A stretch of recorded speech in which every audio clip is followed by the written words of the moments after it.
So one of the things that we're told a lot now in the global economy is there's no alternative. The current approach, the current neoliberal kind of focusing money to the 1% kind of model is the only model, there's no alternative.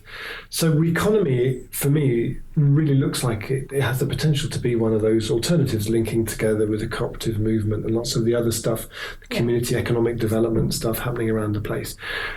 When you do REconomy and when you conceived of REconomy, to what extent, how political is REconomy in its ambitions and its scope?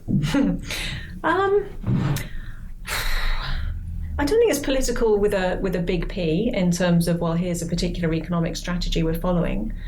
Other than what does it look like in an economy if it's put in service to the community rather than the other way around, which feels like quite a challenge to the current system.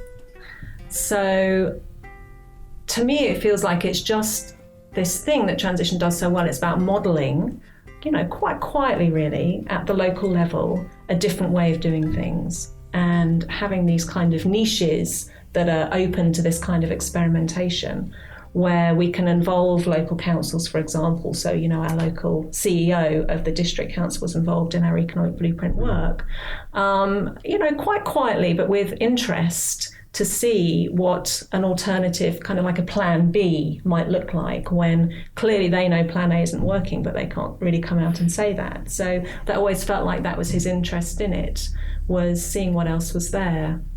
And to me, it feels like that's the interesting thing, what's the potential for this? And that's really where it's sitting at the moment. We have had some discussions, or some people have had discussions from REconomy with people up at the Treasury, for example, along with some of these other community groups that you're mentioning, to look at the potential of this sector, but it doesn't feel like it's being taken seriously by anybody up there because it's just not big enough yet, it's not scaling up enough yet. But we think it's got enormous potential for that. But for now, it's kind of quietly building its case, I think, and being picked up and being copied, because the people on the ground see its potential. The people who want different kinds of businesses, who want a job that's more engaging, that's, they can be passionate about and committed to. That's really, I think, where I'm seeing the shift happening, not politically. And I guess you can sort of see elements of REconomy coming through in the work Bristol City Council are doing about how the Bristol Pound might help shift how they do their procurement, the work happening in Preston about how the council there has done basically an economic blueprint for Preston and been horrified by the results and decided they need to look at things in a different way. It feels to me like there's something about REconomy which is, there's a kind of an idea there that's really sticky and that pops up sometimes in places you expect and sometimes in places where it doesn't. Yeah, I think it's a shift, and for me I think an important part of the shift is people realising that economics doesn't have to be in the hand of grey-haired, middle-aged male experts a lot of the time, that we can all participate in the economy, we can define it. It's really not that complicated. We're trading goods and services. So, for me, that's where the real shift is happening, I think, it's like the self-belief that we have that we can actually impact things locally and we don't just have to sit and take what's dished out to us. So in terms of transition, there's always the question, so how can transition become something that goes mainstream? REconomy has always felt to me like a really key part of that sort of conversation. How we make it relevant to more people, how we create new livelihoods for people. Does it feel to you like one of the key elements that's going to enable that shift to happen? I think so, because of this thing about it's the common appeal about jobs and livelihoods and business. We all need them, we want them there for our kids, we want engaging work for ourselves now, and we need to earn a living. And most of us, all of us know that the current system that we've got is creaking and are feeling more nervous about that. And how are we going to meet our needs almost at a basic level is part of that.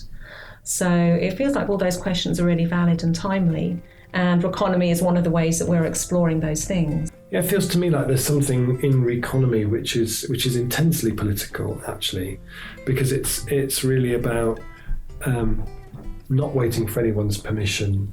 It's about taking back that sort of, that economics becomes something that we practice, that we're in control of.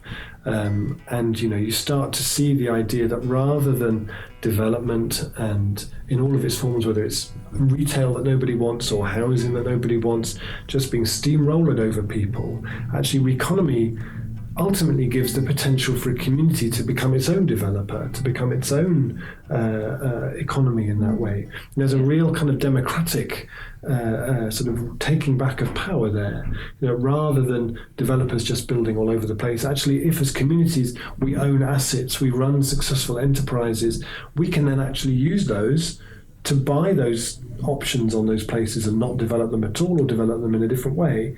We can start to become much more in control of what happens to where we are by becoming not so passive in terms of the development and the economy that we see around us.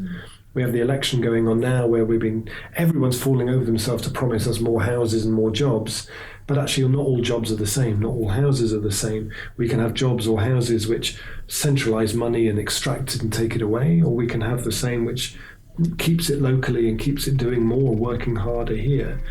And actually, REconomy for me is one of the key places where that kind of thinking, and not just the thinking, but the actually living it in practice is coming from.